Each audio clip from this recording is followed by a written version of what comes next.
ایک یہ سوال ہمارے پاس آیا کہ مقدس مقامات کا وسیلہ دینا کیا اس کی شرعی طور پر اجازت ہے؟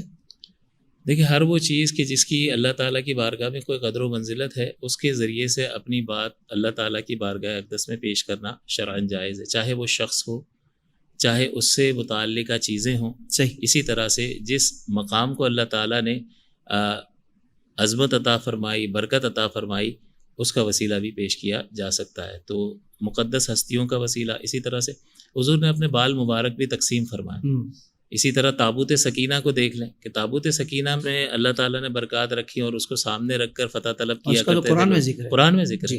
اسی طرح مقام ابراہیم ہے، تو آپ خود غور فرمائیے، یہ مقام ابراہیم مقام ہے۔ اسی طرح صفا مروہ جو ہے، اسے اللہ تعالیٰ نے قبولیت کا مقام بنا دیا، یہ بھی مقام۔ لیکن کس کی وجہ سے بنایا؟ بعض اوقات وہ اللہ کے بندے، نیک بندے ہوتے ہیں، تو آپ غور فرمائیے، اللہ کا نیک بندہ بھی وسیلہ بن سکتا ہے، ان سے ان کے تبرکات، ان کے متعلقات بھی وسیلہ بن سکتے ہیں۔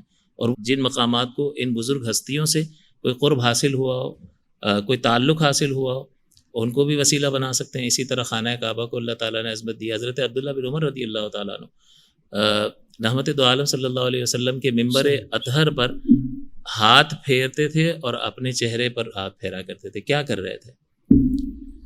کیا منتقل کرنا چاہتے تھے؟ کیا تھا اس پتھر میں؟ بس یہی تھا کہ سرکار دو عالم صلی اللہ علیہ وسلم کے جسم اطہر سے اس کا تعلق قائم ہوا۔ کیا کہنے، واہ واہ۔ تو آپ غور فرمائیے کہ اس مقام سے برکت حاصل کرنا یہ اکابرین سے ثابت ہے، تو نہ صرف مقام سے، شخصیات سے، اور شخصیات سے تعلق رکھنے والی چیزوں سے۔ حضرت اسماء رضی اللہ تعالیٰ عنہ، حضور کا جبہ آپ کے پاس تھا، اور آپ فرماتی ہے کہ میری بہن عائشہ صدیقہ رضی اللہ تعالیٰ عنہ کے پاس تھا یہ، اور جب حضرت عائشہ کا وصال ہوا تو میں نے لے لیا۔